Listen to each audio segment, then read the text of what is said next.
warahmatullahi wabarakatuh. Salam jumpa kembali bersama saya Kang Amin. Kali ini saya akan memberikan penjelasan tentang tata cara memilih ilmu, karena banyak jenis ilmu yang perlu kita ketahui.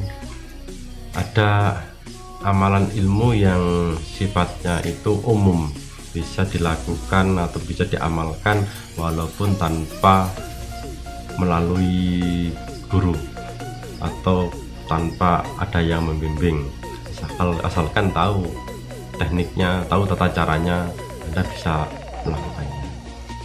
Dan juga ada ilmu yang sifatnya itu harus ada pembimbing, harus melalui pengijazahan.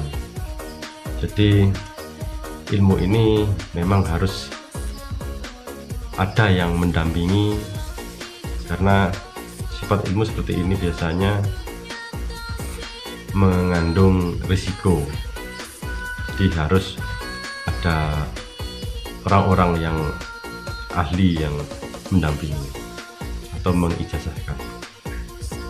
Yang ketiga, ada ilmu yang sifatnya khusus, yaitu hanya orang-orang tertentu yang bisa mengamalkan. Karena kalau orang-orang biasa yang melakukan mungkin sangat berbahaya sekali, bahkan tidak akan mampu. Jadi ini sifatnya ilmu khusus.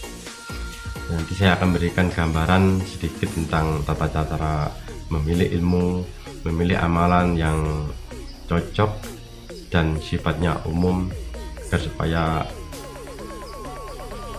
kita bisa melakukan bersama-sama, bisa mengembangkan diri bersama-sama tanpa ada keraguan untuk mengamalkan ilmu itu tadi. Yang pertama yaitu ilmu yang sifatnya umum, contohnya seperti ilmu pernapasan, ilmu meditasi, itu sifatnya umum. Asalkan Anda tahu caranya, tahu tekniknya, Anda bisa melakukan dengan sendirinya tanpa ada risiko yang membahayakan. Karena walaupun melakukan meditasi atau pernapasan dengan teknik yang salah, mungkin ya, itu tidak akan salah. Yang penting Anda sudah tahu bahwa pernapasan atau meditasi seperti itu. Jadi ada kesalahan sedikit pun tidak akan mempengaruhi terhadap risiko-risiko yang membahayakan. Seperti amalan, yaitu seperti bacaan Fatihah, seperti bacaan sholawat, itu sifatnya umum. Walaupun dibaca tanpa ada pengijazahan itu tidak masalah, boleh-boleh saja. Jadi tidak ada overdosis sistemnya, jadi bisa diamalkan kapan saja, berapapun, bebas. Yang kedua yaitu ilmu yang memang membutuhkan seorang pembimbing, membutuhkan pengijazahan atau membutuhkan dampingan. Karena sifatnya ilmu seperti ini biasanya itu ada resiko dan ada batas-batasan. Contohnya seperti ini, seperti pengijazahan pengamalan ilmu wirid atau wirid, seperti apa itu amalan hisib. Hisib itu harus melalui pengijazahan, tidak bisa dilakukan tanpa seorang guru, karena hisib ini sifatnya ada tahap-tahapan, juga ada batas-batasan. Contohnya harus mengamalkan sekian, tidak boleh lebih. Jika lebih akan ada risiko yang membahayakan. Makanya dari itu memang membutuhkan seorang guru, membutuhkan seorang pembimbing. Dan seandainya dilakukan tanpa guru atau tanpa pembimbing, itu bahayanya sangat fatal sekali. karena hizib itu biasanya itu mengandung kekuatan yang luar biasa. Jadi jika kita mengamalkan kelebihan dari nominalnya, batasannya, itu sangat-sangat bahaya dan bisa mengakibatkan kesalahan fatal. Jadi perlu pembimbing yang benar-benar mumpuni. Seperti wirid rotib. Rotib itu juga ada yang melalui pengijazahan, ada yang mengamalkannya tanpa pengijazahan, tapi sifatnya itu umum. Walaupun tanpa pengijazahan itu boleh-boleh saja mengamalkan, tidak ada risiko apapun.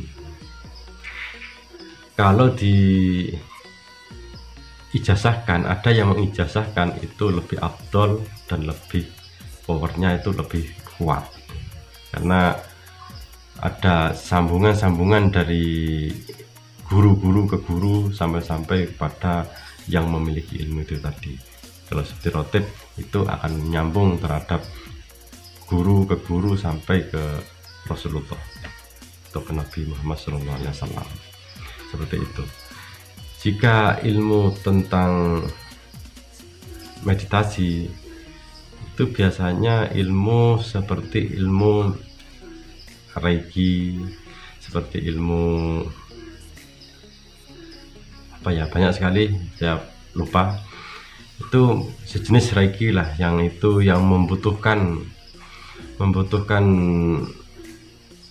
pembukaan cakra-cakra, pembersihan cakra-cakra, karena di situ akan ada seperti seperti pembukaan mata ketiga. Itu memang harus ada pendamping, ada yang mengijazahkan, itu lebih bagus. Sebab apa? Anda akan tahu yang sebenarnya, bahwa tekniknya seperti ini, dosisnya seperti ini. Jika kita mengamalkan yang seperti amal-amalan berhubungan dengan alam gaib, itu memang membutuhkan pembimbing. Tapi jika pembukaan cakra dengan cara alami, dengan cara meditasi, itu sangat kecil sekali bahayanya, karena sifatnya itu bertahap, tidak secara langsung atau tidak spontan. Prosesnya memang lama tapi minim bahaya. Terus yang selanjutnya yaitu tentang ilmu yang khusus. Ilmu khusus itu sifatnya itu diturunkan hanya orang-orang tertentu atau melalui turun-temurun, ilmu turunan. Di ilmu turunan biasanya tidak bisa diberikan ke orang lain, hanya turunannya saja yang bisa mengamalkan ilmu tadi. Atau ilmu kewalian. Ilmu kewalian itu memang ada rahasia ilmu yang memang khusus untuk para wali-wali, dan kita tidak akan mampu mengamalkannya karena kita bukan makom para wali. Jadi sedikit gambaran tentang tata cara memilih ilmu, agar supaya Anda nanti bisa memilih-milih mana ilmu yang berbahaya dan mana ilmu yang bisa kita amalkan secara umum. Sekian dulu, mudah-mudahan bermanfaat. Akhir kata, assalamualaikum warahmatullahi wabarakatuh.